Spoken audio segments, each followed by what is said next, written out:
मैं आपको एक कहानी से बात शुरू करता हूँ, एक स्टोरी से बात शुरू करता हूँ। Real story. स्टोरी से इसलिए कि स्टोरी से बात समझ में ज़्यादा आती है। और एज ए पेरेंट, मेरा एक बेटा है, 17 का होने वाला है, नहीं होने वाला नहीं, हो गया है, 3 दिन पहले हो गया है, अब ये भी हुआ है।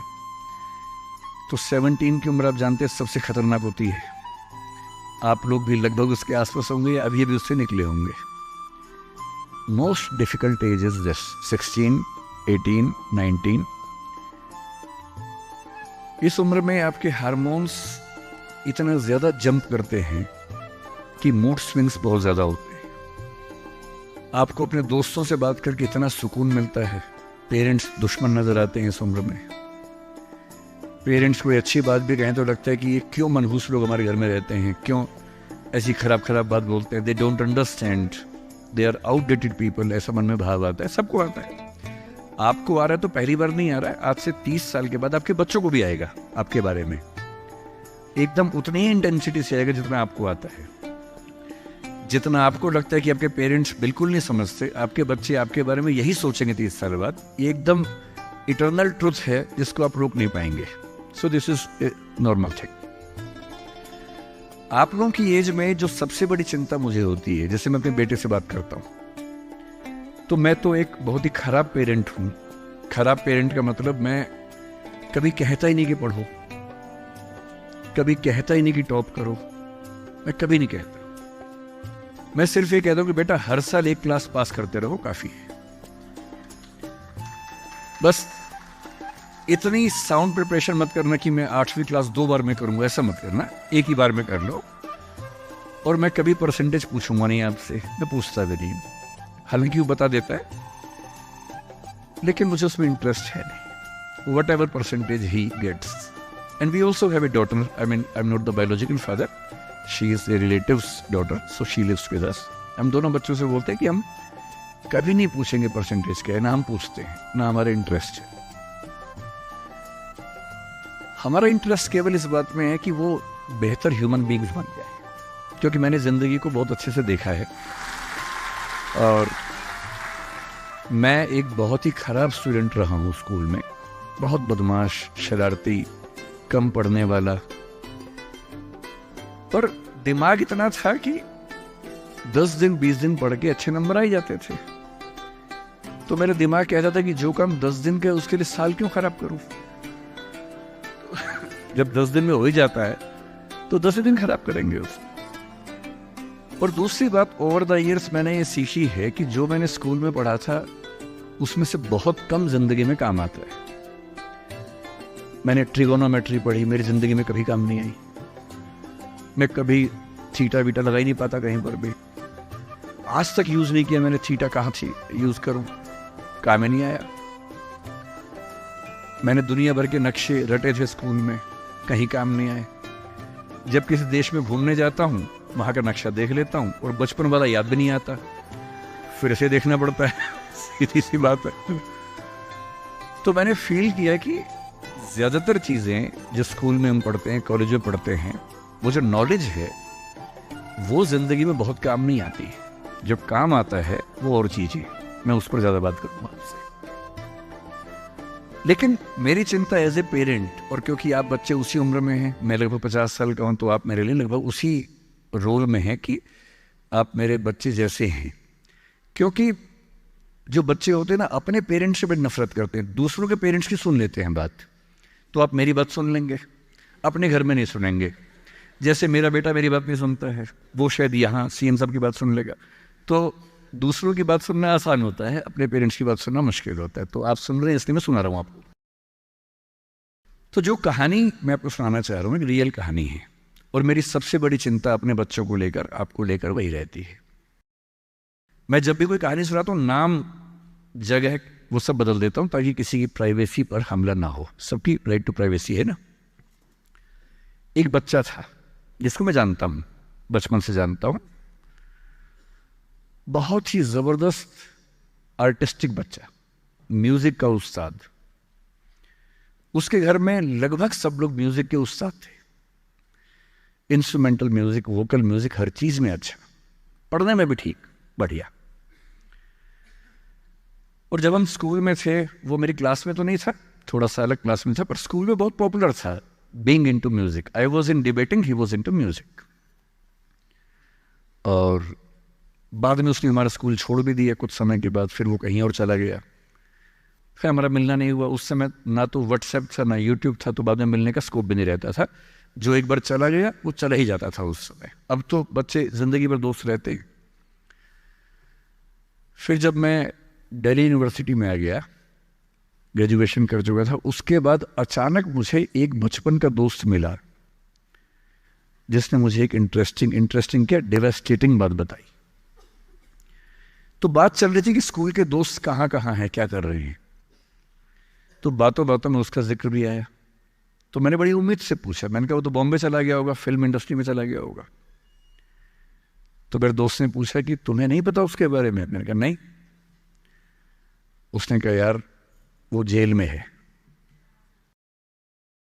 And he was one of the most creative students of our school. मैंने कहा जेल में क्यों है? बोले सच में नहीं पता। मैंने कहा सच में नहीं पता मुझे। लोग ग्रेजुएशन करने के लिए जब गया तो पता नहीं क्या हुआ, उसकी थोड़ी संगति खराब हो गई। बैड कंपनी जिसको हम बोलते हैं, जो इस उम्र में अच्छी लगती है, वही वाली। कॉलेज लाइफ में थोड़ी बहुत बैड कंपनी सबकी होती ही है, हल्की फुल्की होती है, एक सामान्य बात है। अच्छा, बच्चा बच्चा ना रहे ये भी तो अच्छी बात नहीं है ना। थोड़ा बचपन तो जीना भी चाहिए, थोड़ा शरारतें करनी भी चाहिए। पर किसी किसी का दुर्भाग्य होता है कि ज्यादा हो जाता है, उसके साथ ऐसा हुआ।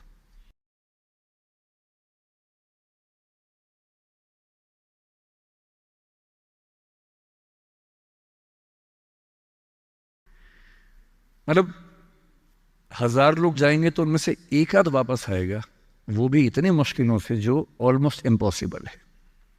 I have seen many such cases. Social welfare department से मेरे कई दोस्त ऑफिसर्स हैं, तो मैं उनसे जब पूछता हूँ बताते हैं, मैंने ऐसे लोगों को देखा है 10-10 साल से स्ट्रगल कर रहे हैं एडिक्शन से बाहर आने के, नहीं आ पा रहे, खत्म हो गए हैं। उस बच्चे को ड्रग्स की आदत पड़ गई कॉलेज में जाके, पेरेंट्स को पता ही नहीं था। तो जब पेरेंट्स को भनक लगी तो उसको दबाव बनाया कि तुम घर आ जाओ। अब वो जिस कंपनी में था, दोस्तों वाली कंपनी में, वहाँ अब ड्रग्स बहुत महंगे होते थे, पैसे घर से बहुत कम आते थे, जितने पैसे एक मिडिल क्लास फैमिली दे सकती है। अब वो घर से ज़्यादा पैसे मांगने लगा, पैसे मिलते नहीं थे। उसको अपने ही घर के लोगों पर गुस्सा आने लगा। तो एक बार वो अपने घर आया हुआ था छुट्टियों में, और वहाँ भी वो कुछ कुछ करता रहता था। उसके पेरेंट्स ने उसको बहुत समझाया कि बेटा ऐसा मत करो, और एक दिन इस बात पे झगड़ा बढ़ गया। भाई आप पेरेंट्स की चिंता समझेंगे आज से 30 साल बाद, जब आपके बच्चे इस एज में होंगे ना, आपकी नानी मर जाएगी उस समय। नानी मरना एक मुहावरा है, इसका मतलब बहुत चिंता में रहेंगे उस समय आप। और उस दिन पता नहीं क्या हुआ, एक झगड़ा हुआ, क्योंकि जो एडिक्शन के शिकार हैं उनका दिमाग उनके कंट्रोल में नहीं होता है। यहाँ तक कि जो ड्रिंक करते हैं, ड्रिंक एक लेवल से ज़्यादा कर लें तो दिमाग कंट्रोल से बाहर निकलने लगता है। ड्रग्स में तो ये एलिमेंट बहुत ज़्यादा होता है। और आधी रात को उसने क्या किया, उसने अपनी फैमिली के 5 लोगों का मर्डर कर दिया। मर्डर। उसने खाने में जहर मिलाया, लगभग सब लोग उससे मर गए। एक मेंबर नहीं मरा क्योंकि उसने खाना खाया नहीं उस दिन, तो उसको उसने अलग से मारा। और ये बात है जब उसकी उम्र लगभग 17-18 साल की थी, या 19 के आसपास रहा होगा। उसके बाद वो जेल गया। मुझे उसके बाद से पता ही नहीं कि क्या हुआ, फांसी हुई या उम्र कैद हुई या क्या हुआ, ना तो मुझे पता है, ना मैं इंटरेस्टेड हूँ जानने में। मैं उसका नाम हम सब जानता हूँ, एंड 1-2 क्लास स्कूल में ऐसी थी कि वो हम आसपास थे, जानते थे, पहचानते थे एक दूसरे को। मेरी सबसे बड़ी चिंता ये होती है बच्चों को लेकर कि किसी भी गलती से वो ड्रग्स में ना चले जाएं। आप सबसे रिक्वेस्ट कर रहा हूँ हाथ जोड़ के, कुछ भी कर लेना, ये मत करना। बदमाशी करो, शरारत करो, थोड़ा इश्क विश्क होगा करो, कोई दिक्कत नहीं। किसी को चीट मत करना, ड्रग्स में मत जाना, क्योंकि इन रास्तों पे जाने के बाद वापसी का रास्ता नहीं है, पूरी जिंदगी खत्म हो जाती है। एक शायर ने कहा है, बस एक कदम गलत उठाता राह शौक में, राह शौक का मतलब शौक के रास्ते पर चल पड़े थे, बस एक कदम गलत उठाता राह शौक में, मंजिल तमाम उम्र मुझे ढूंढती रही। मेरी मंजिल जिंदगी भर मुझे ढूंढती रही, कहाँ चला गया? सिर्फ एक गलती हुई थी और उस एक गलती ने कहीं का नहीं छोड़ा। आपको लग रहा होगा कि ये तो पापा जैसा है, प्रीच कर रहा है हमें, पापा डोंट प्रीच वाला भाव मन में आ रहा होगा आप लोगों के, पर मेरा काम ही है, मैं क्या करूं? मुझे जितनी चिंता अपने बच्चे की उतनी आपकी चिंता है, तो मैं तो बोलूंगा। आप मानेंगे नहीं मानेंगे आपकी मर्जी है, लेकिन ईश्वर ना करे कुछ गलती हुई तो बाद में आप इस बात को याद जरूर करेंगे कि किसी ने समझाया था हाथ जोड़कर, और हम उसके बाद भी नहीं समझे थे। कुछ भी करना, उस रास्ते पर मत जाना। और इस रास्ते पर लोग क्यों जाते हैं? इसकी जो साइकोलॉजी में सबसे बड़ा रीजन है, उसको पीयर ग्रुप प्रेशर कहते हैं। पीयर ग्रुप का मतलब है आपके दोस्तों का ग्रुप, गैंग, जिसको गैंग कहते हैं। जो डेवलपमेंटल साइकोलॉजी है, जो साइकोलॉजी स्टडी करती है कि बच्चे जैसे जैसे बड़े होते हैं उनकी साइकोलॉजी कैसे चेंज होती है, इसको बोलते हैं डेवलपमेंटल साइकोलॉजी। उसमें माना गया है कि ये जो एज है, टीन एज, ये गैंग एज है। गैंग एज का मतलब 3-4 दोस्तों का ग्रुप होता है, वो गैंग की तरह से ऑपरेट करता है। एकदम सीक्रेट्स रहते हैं उस ग्रुप में, आपस में बातें करते हैं, जैसी कोई आसपास से निकलता चुप हो जाते हैं। उनको लगता है कि उनके पास कुछ सीक्रेट इन्फॉर्मेशन दुनिया की ऐसी है जो मोसाद और रॉ और इन्हीं सब के पास होती है, किसी के पास नहीं होती। जबकि वो जो बात कर रहे होते हैं उनके पेरेंट्स वो बात 30 साल पहले कर चुके हैं। वो ऐसी कोई बात नहीं कर रहे जो उनके पेरेंट्स को नहीं पता, वो सब बातें करके ही बड़े हुए हैं। पेरेंट्स भी तो बने ही है ना भाई, ऐसा थोड़ा ना, उन्होंने तो जिंदगी देखी है। पर उनको लगता है कि वो कुछ खास ऐसा जानते हैं। एक दूसरे पर ऐसा भरोसा, पेरेंट्स पर ऐसा अविश्वास, ऐसा उनको खारिज करने की टेंडेंसी, नॉर्मल बात है, कोई खास बात नहीं है, इस उम्र में सामान्य बात है। पर डेवलपमेंटल साइकोलॉजी जब हम पढ़ते हैं तो उसमें कहते हैं कि जो बच्चा होता है 1-2 साल तक का, उस पर सबसे ज़्यादा असर उसकी माँ का होता है, क्योंकि माँ उसके लिए पूरा संसार है। उस बच्चे की 2 ही ज़रूरतें हैं कि जब वो गीला हो तो वो पहुँच दे, जब भूख लगे कुछ खाना खिला दे। शुरू के 6 महीने इन दोनों ज़रूरतों को जनरली उसकी माँ ही पूरा करती है। तो उसको धीरे धीरे लगता है कि जो माँ है ना, यही मेरा सब कुछ है, और माँ की हर बात को फॉलो करता है वो। 6 महीने के बाद थोड़ा सा बाहर का खाना, घर के बाकी मेंबर्स का असर पड़ने लगता है। 2 साल के बाद जब बच्चा पहली बार स्कूल जाता है, 2 या 3 साल के बाद, तो आप देखेंगे प्राइमरी स्कूल में टीचर्स आमतौर पे महिलाएं होती हैं, विमेन होती हैं, मेल्स नहीं होते हैं। उसके 2 रीज़न है। एक तो मेल्स में इतनी पेशेंस होती नहीं आमतौर पे। अपना ही बच्चा हो तो 2 मिनट के लिए चिकोटी काटना, प्यार करना ठीक है, 2 मिनट के बाद नहीं झेल पाते वो। और बच्चा अगर रोने लगे, उनके चश्मा उतार के मारे, थप्पड़ मार दे, मूंछ खींच ले, इरिटेट हो जाते हैं। 5 मिनट के बाद तो बच्चा पिटता ही पिटता है अपने बाप के हाथों। इसलिए बच्चे भी बाप के पास कम जाना पसंद करते हैं, जाते हैं 1-2 मिनट के लिए, फिर भाग आते हैं वहाँ से। इनको पता है कि ये जो ब्रेक इवन होने वाला है, टाइम आ गया है, अब इस टाइम पर निकल जाना चाहिए। मदर्स में बायोलॉजिकली भी और कल्चरली, सोशली भी ये वैल्यू ज़्यादा डेवलप हो जाती है कि वो झेल लेती हैं उस बच्चे की परेशानियों को। बच्चे बहुत परेशान करते हैं। अगर आप मुझसे पूछें इस दुनिया में सबसे मुश्किल काम क्या है, सबसे मुश्किल है बच्चे को पालना। इससे मुश्किल कोई काम नहीं है। छठी का दूध याद दिला देते हैं बच्चे।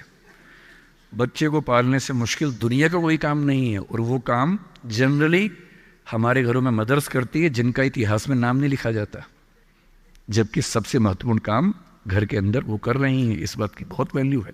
कई जगह पेरेंट्स मतलब फादर्स भी कर रहे हैं कुछ हद तक, लेकिन जनरली दुनिया में ज़्यादा ये काम अभी तक महिलाओं के हाथ में जाता है। जब बच्चा स्कूल जाता है तो स्कूल जाने के बाद आप देखेंगे जो लेडी टीचर होती है, जिसको बच्चा प्यार से मैम कहता है, मैम, ऐसे बच्चे के लिए मैम दूसरा भगवान होता है मम्मी के बाद। कुछ समय के बाद भगवान नंबर 1 मैम हो जाती है, भगवान नंबर 2 मम्मी हो जाती है। और अगर मैम ने कुछ कहा है और मम्मी कह रही गलत है, तो बच्चा घूर के देखता है कि तुम बताओगी मुझे, वो भगवान है वो तो मेरी। तो बच्चे को मैम पे भगवान जैसा भरोसा होता है।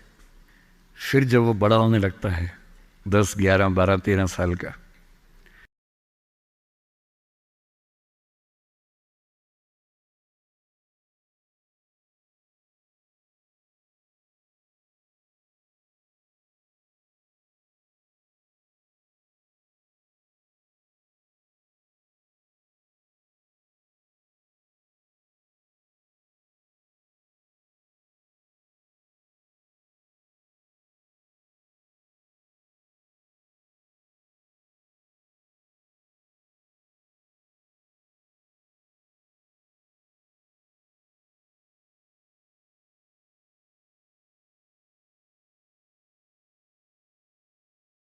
थर्टीन की एज आते आते बच्चों में जो बायोलॉजिकल चेंजेस होने शुरू होते हैं, बड़े परेशान होते हैं, पशुपेश में होते हैं कि ये क्या हमारे साथ हो रहा है, हमारी ज़िंदगी चेंज हो रही है अचानक, उनको ऐसा लगने लगता है। उस उम्र के जो हार्मोन्स हैं वो उनको पेरेंट से दूर करते हैं, क्योंकि उनको जिस तरह की आज़ादी चाहिए, पेरेंट जानते हैं कि ये उम्र सही नहीं है, तो पेरेंट्स रोकते हैं, समझाते हैं, फ़ोन का यूज़ कम करो, इंटरनेट कम करो, तुम्हारा दोस्त ठीक नहीं है, तुम्हारी कंपनी ठीक नहीं है, अच्छे दोस्त रखो, ये करो, वो सब करते हैं। उनकी मजबूरी है, उनको पता है कि ये उम्र फिसलने वाली है। और बच्चों को लगता है कि मैं जहाँ जहाँ आज़ादी चाहता हूँ, यही 2 लोग मेरे दुश्मन हैं, पता नहीं ये डिज़र्व नहीं करते मुझे, they don't deserve a child like me. फिर वो पेरेंट्स से झूठ बोलना, छिपाना, हर बच्चा उस उम्र में झूठ बोलना शुरू कर देता है। कुछ बहुत प्यारे मासूम बच्चों को छोड़ दूं मैं 1-2%, बाकी सब थोड़ा बहुत झूठ तो बोल लेते हैं। कुछ ज़्यादा शातिर हो जाते हैं, इतना खतरनाक झूठ बोलते हैं, लाई डिटेक्शन टेस्ट करवा लेंगे तो भी नहीं पकड़ में आएंगे, इतना अच्छा झूठ बोलने लग जाते हैं, क्योंकि उन्होंने सीख लिया दोस्तों से सब करके। और ये जो उम्र है 13 से 19, जो गैंग एज है, ये जो दोस्त हैं, इनका असर इतना ज़्यादा होता है। और आपकी पर्सनैलिटी कैसी है, हर गैंग में 4-5 लोग होते हैं, उनमें से एक मुखिया होता है, उनका गैंग का नेता होता है, जो थोड़ा सा एग्रेसिव है, डोमिनेटिंग है, असर्टिव है, वो फैसले करता है सबके लिए। आपने डिसीजन मेकिंग का सवाल पूछा, इसी पे सो समझेंगे। उसने कहा कि चलो सब फिल्म देख के आएंगे, तो बाकी 4 फॉलोवर्स होते हैं, वो चलते हैं, जी जी चलो चलो चलो चलो चलो। इन सबका सेल्फ रिस्पेक्ट का लेवल अलग अलग है। जो नेता है उसमें सेल्फ रिस्पेक्ट बहुत ज्यादा है, इतनी ज्यादा है कि वो दूसरों की सेल्फ रिस्पेक्ट की धज्जियां उड़ा देता है। वो ये मान के चलता है कि मैं राजा हूं, जो मैं कहूंगा वही होगा। और जो बाकी 4 भेड़ बकरियां हैं, जिनमें कॉन्फिडेंस की कमी है, असर्टिव नहीं है, सबमिसिव हैं, दब्बू हैं, डरपोक हैं, वो बेचारे उसकी बात को फॉलो करते हैं। और ये जो 4 है ना, इन पे खतरा बहुत ज़्यादा है, क्योंकि जो नेता है वो पहले से बिगड़ा हुआ है, वो हैबिचुअल है कई चीज़ों का, और वो इन 4 को बोलता है आज हम सब ड्रग्स ट्राई करेंगे। पूछ नहीं रहा है, बता रहा है। अब इन 4 में से एक के मन में है कि ना करूं, मम्मी ने उसको 1000 बार समझाएगी बेटा ये मत करना, वो बेचारा बोल ही नहीं पा रहा, घबराहट हो रही है उसको। बड़ी मुश्किल से मिमियाते हुए एक वाक्य उसने बोला, मिमियाना मतलब बिल्ली की तरह से बोलना, कैट की तरह से बोलना। उसने कहा यार मम्मी ने कहा था ठीक नहीं होता है। अब उसके बाद जोर से ठाका मार गया, ये देखो मम्मी का बच्चा, ये देखो मम्मी का बच्चा, इसको दूध पिलाओ इसको, बच्चा है, ये तो बड़ा ही नहीं हुआ, ये तो मर्द ही नहीं बना अब तक। हम तो मर्द हैं, हम तो बड़े हैं, हम तो ग्रोन अप हैं। इस बच्चे की सेल्फ एस्टीम, सेल्फ रिस्पेक्ट इतनी कम है कि डर जाएगा, एकदम घबरा जाएगा। 3 लोग बोलेंगे अरे कुछ नहीं होता, अरे कुछ नहीं होता, आजा आजा आजा आजा, अरे कुछ नहीं होता, कर ले ट्राई, हम भी तो कर रहे हैं, कर ले ट्राई। और इसी प्रेशर में ये बच्चा पहली बार ऐसी गलती करेगा। और मैंने पहले ही कहा कि रास्ता एक तरफा है, वापसी का रास्ता नहीं।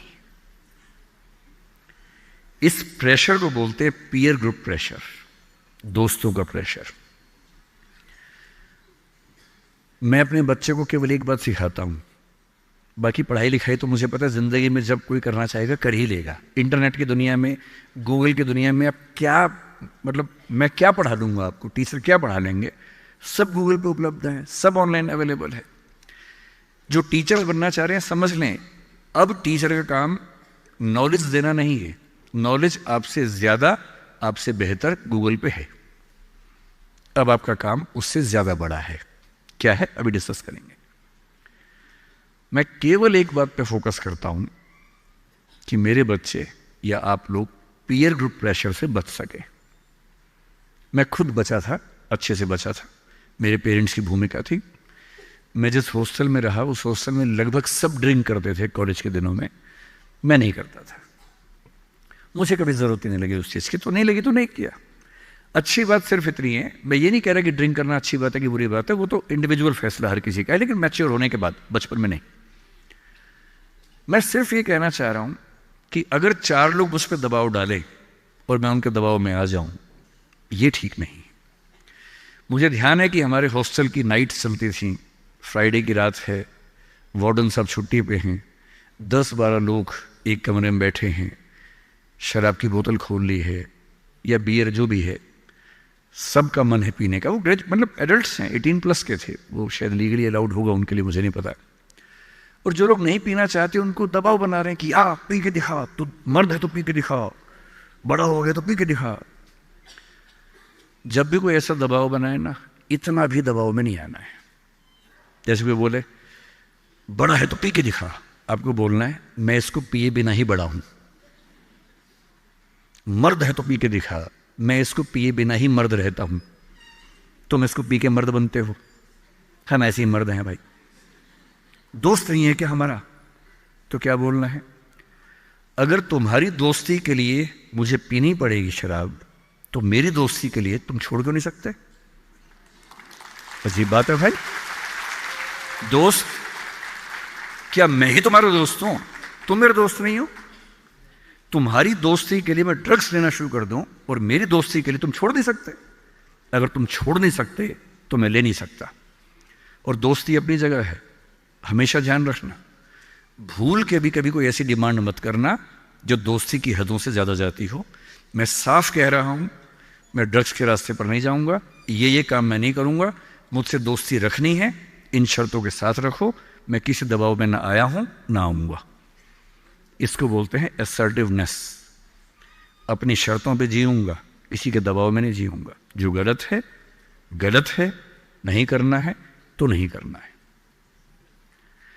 एक शायर ने बड़ी अच्छी बात कही इश्क के बारे में, लेकिन यहां अप्लाई होती है। उसने कहा, वो नहीं मेरा सही, उससे मोहब्बत है तो है। भाई किसी से मोहब्बत है, नहीं हो पाया मेरा, कोई बात नहीं। वो नहीं मेरा मगर उससे मोहब्बत है तो है। अब ये रस्मों और रिवाजों से बगावत है तो है। अगर मैंने एक सही बात कह दी और वो रस्म रिवाज के खिलाफ है तो है, मैं क्यों डरूंगा? जो मुझे ठीक लगा, अपने ईमान के मुताबिक लगा, मैंने कहा तो मैं करूंगा। तो जो बात मुझे अपनी ओर से शुरुआत में कहनी थी मैंने आपसे कही है। और मेरा ख्याल है कि अगर आप सब बच्चों में से एक बच्चा भी मेरी बात सुन के गलत रास्ते पे जाने से रुक गया तो मेरा सिक्किम आना धन्य हो गया। मैं उसमें बहुत खुश हूं, उससे ज्यादा मुझे कोई जरूरत नहीं।